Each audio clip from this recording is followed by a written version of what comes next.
প্রতিদিনের মতন আজকে আবার চলে এসেছি। আজকে বাঙালির প্রিয় খাবার ডাল ভাত, আমার মাছ থাকলেই আর বাঙালির আর কি চাই, আর আলু পোস্ত। সেই জন্য আজকে রান্না করব। আপনাদেরকে আজকে সব গুছিয়ে নিয়েছি, আপনাদেরকে দেখাচ্ছি কি কি নিয়েছি আমি।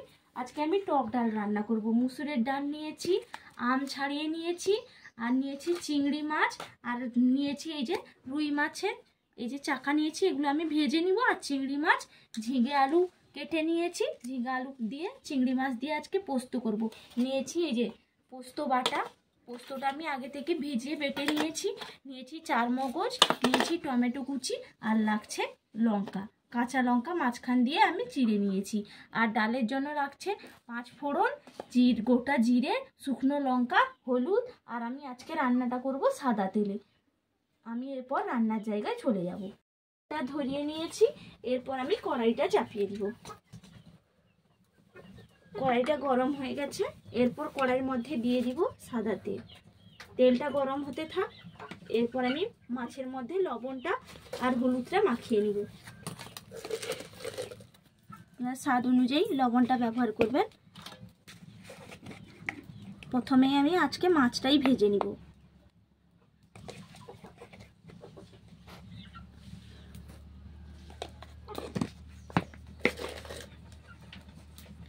আপনারা মাছের মধ্যে পরিমাণ মতো নুনটা দিলে ঠিকঠাক নুন লবণ পড়লে ভালো স্বাদ হয় মাছে। মাছটা আর না থাকলে ভালো লাগে না। এরপর আমি মাখিয়ে নিলাম।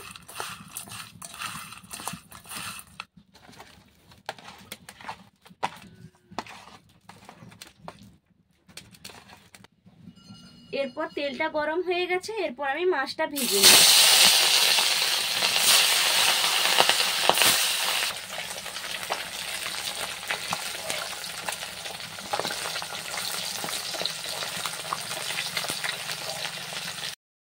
মাছটা আমি ভেজে নিয়েছি লাল লাল করে, দেখুন এই ভাজা হয়ে গেছে। এরপরে আমি এটা তুলে নিচ্ছি।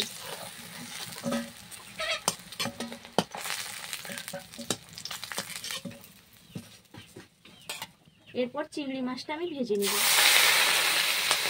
হালকা করে ভাজবো, বেশি ভাজবো না। বেশি ভাজলে শক্ত হয়ে যায়, এই জন্য হালকা করে ভেজে নিব।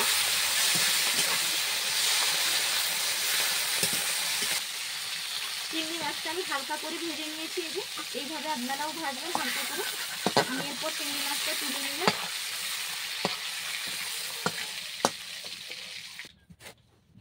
এরপর চিংড়ি মাছ ভাজা কিছুটা তেল থেকে গেছে, আমি সেই তেলেই আজকে রান্নাটা করে নিব।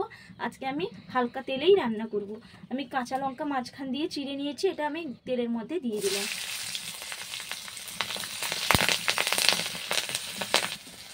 কাঁচা লঙ্কাটা ভাজা হয়ে গেছে, এরপর আমি গোটা জিরে দিয়ে দিলাম এই তেলের মধ্যে। জিরেটা ভাজা ভাজা হয়ে গেছে, এরপর আমি দিয়ে দিব আগে থেকে ঝিঙে আর আলুটা যে কেটে নিয়েছিলাম, ভালো করে ধুয়ে নিয়েছি, নিচে জল আছে, এটা আমি কড়াইয়ের মধ্যে দিয়ে দেবো।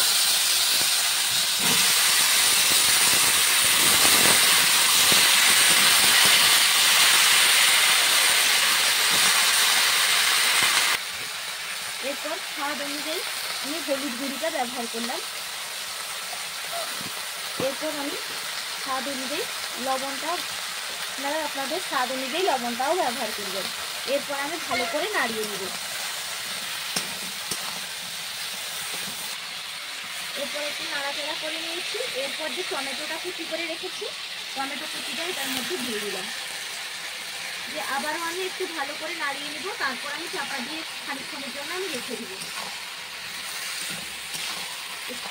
এটা আমি নাড়িয়ে নিয়েছি। এরপর আমি কিছুক্ষণের জন্য চাপা দিয়ে রেখে দিব। এই ঝিঙে থেকে দেখবেন একটু জল বেরাবে, এই জন্য আমি একটু রেখে দিলাম। সেদ্ধও ভালোভাবে হয়ে যাবে, যেন এরকম আমি একটা চাপা নিয়েছি, এই থালার সাহায্যে আমি রেখে দিলাম। দেখুন এই যে চাপা দিয়ে রেখেছিলাম, এবারে চাপাটা খুলে দেখবো কতটা সেদ্ধ হয়ে গেছে। দেখুন বলছিলাম না জল বেরিয়ে যাবে, এই যে দেখুন কতটা জল বেরিয়েছে।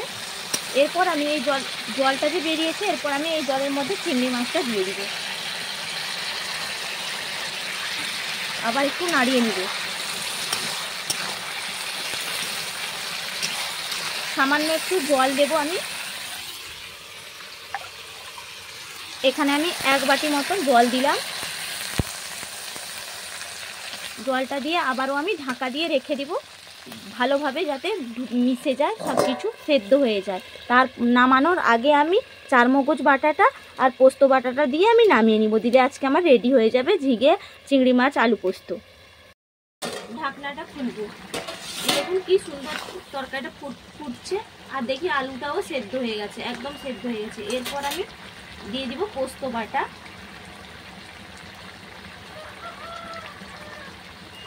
আর দিয়ে দিব চারমগজ বাটা। এরপর আমি ভালো করে আবারও নাড়িয়ে নিব।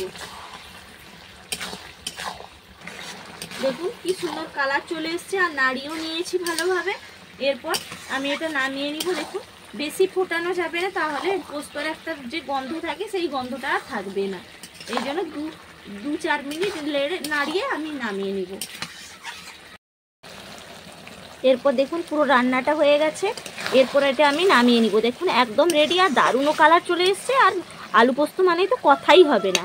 আর আমার যদি ভিডিওটা আপনাদেরকে ভালো লাগে, প্লিজ আমার ইউটিউব চ্যানেলে গিয়ে আমার চ্যানেলটা সাবস্ক্রাইব করবেন, আর পাশে থাকা বেল আইকনটা প্রেস করে 1 বাটি জল দিলাম, আবারও 1 বাটি জল দিলাম। এরপর আমি ডালটা আগে থেকে ধুয়ে ভিজিয়ে রেখেছিলাম, এই জন্য কতটা ফুলে অনেকটা হয়ে গেছে। এরপর এই জলের মধ্যে আমি ডালটা দিয়ে দিলাম সেদ্ধ হওয়ার জন্য। এরপর আমি এখানে মাপ অনুযায়ী হলুদ গুঁড়ো, স্বাদ অনুযায়ী লবণ দিলাম। একটু নাড়িয়ে নিব ভালো করে। তারপর ছাড়িয়ে রাখা আমটা আমি এর মধ্যে দিয়ে দিলাম, দিয়ে একটা চাপা দিয়ে আমি ঢেকে রেখে দিব সেদ্ধ হওয়ার জন্য। দেখি এরপর ডালটা সেদ্ধ হয়েছে কি না দেখছি। এরপর ঢাকনাটা খুলে নিব। একদম সেদ্ধ হয়ে গেছে, দেখুন জলটাও মরে গেছে, একবারে সেদ্ধ হয়ে গেছে। এরপর আর একটু জল দিয়ে নামিয়ে নিব আমি। এখানে আমি 2-2.5 বাটি মতন জল দিয়েছি। এরপর একটু পাতলা পাতলা হবে, টক ডাল তো পাতলা পাতলা হলে খেতে ভালো লাগে। এরপর এটা আমি নামিয়ে নিব, তারপর ফোড়ন দিয়ে আমি ছুঁকে রেডি করে নিব আজকে টক ডাল। এই যে ডালটা আমি নামিয়ে নিয়েছি, দেখুন কি সুন্দর লাগছে দেখতে। এরপর কড়াইটাও ভালো করে আমি ধুয়ে নিয়েছি, কড়াইটা চাপিয়ে দিয়েছি। কড়াইয়ের মধ্যে এরপর দিয়ে দিব তেল। কড়াইয়ের মধ্যে আমি দিয়ে দিলাম তেল। তেলটা গরম হতে থাক একটু। তেলটা গরম হয়ে গেছে, তেলের মধ্যে দিয়ে দিব শুকনো লঙ্কা। আমি একটা শুকনো লঙ্কা নিয়েছি, মাঝখান দিয়ে আমি কেটে নিয়েছি, 3 খাদি করে নিয়েছি। এরপর এটা আমি তেলের মধ্যে দিয়ে দিলাম। এরপর দিয়ে দিব আমি গোটা জিরে আর 5 ফোড়ন দিয়ে আমি ভালো করে নাড়িয়ে নিব। এখানে চাইলে আপনারাও পেঁয়াজটাও ব্যবহার করতে পারেন, আমি তবে পেঁয়াজটা ব্যবহার করলাম না। টক ডালে পেঁয়াজ দিলে ভালো লাগে না, এই জন্য আমি পেঁয়াজটা আজকে ব্যবহার করলাম না। এরপর এটা ভাজা হয়ে গেছে, লঙ্কাটাও ভালোভাবে ভাজা হয়ে গেছে। লঙ্কাটা ভালো করে ভাজলে একটা গন্ধ হয় ভালো, এই জন্য একটু ভালো করে ভেজে নিতে হবে। এরপর দিয়ে দিব এই যে ডালটা, মসুরের ডালটা সেদ্ধ করে রেখেছিলাম, এটা এর মধ্যে আমি দিয়ে দিলাম।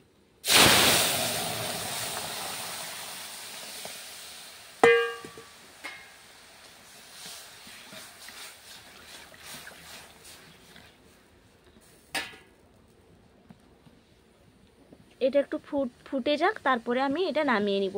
তার আগে আমাকে একটু সামান্য লবণ দিয়ে দিতে হবে। সেদ্ধর সময় আমি লবণ দিয়েছিলাম, তবুও আবার একটু জল ব্যবহার করেছি, এই জন্য একটু লবণ দিতে হবে।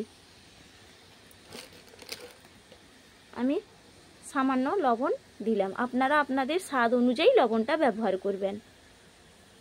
এরপর একটু ডালটা ফুটে গেলে আমি নামিয়ে নিব। দিলে আজকে আমার রেডি হয়ে যাবে টক ডাল। তারপরে খেয়ে বলবো কেমন হয়েছে। বাঙালির প্রিয় তো ডাল ছাড়া কথাই চলে না, খেয়ে বলবো কেমন হয়েছে।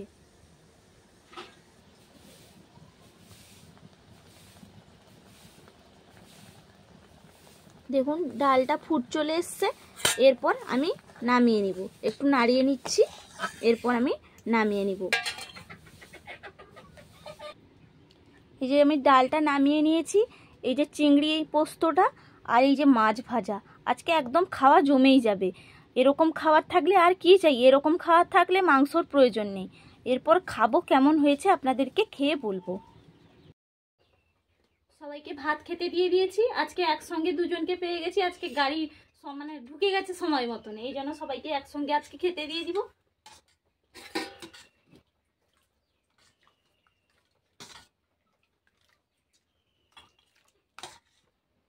প্রথমে টক ডালটা দিয়ে দিচ্ছি।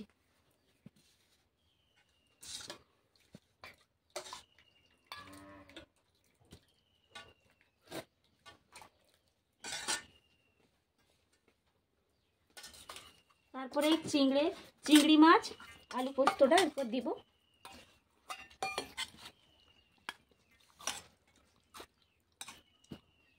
ঠিক আছে, ভালো হয়েছে,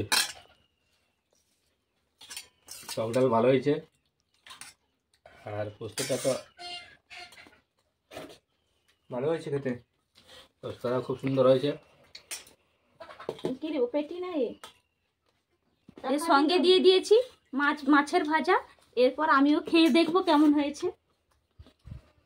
খেতে তো দারুণ হয়েছে, খুব সুন্দর লাগছে। আজকে হালকা রান্না করেছি গরমের জন্য। আর কি মাছের ভাজা হয়েছে? আজকে মাছ ভাজা করেছি। আর খাওয়া তো পুরো জমে যাবে। এরপর আমি খেয়ে দেখছি কেমন হয়েছে।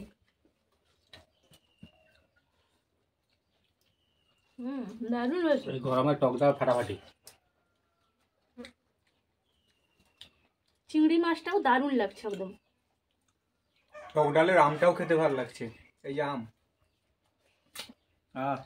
খুব সুন্দর। আজকে এই গরমে খাওয়া পুরো একদম জমে গেল। আপনারাও চাইলে এইভাবে বাড়িতে বানিয়ে খেতে পারেন। আমার ভিডিওটা আমি এখানেই শেষ করলাম। সবাই ভালো থাকবেন, সুস্থ থাকবেন, টাটা।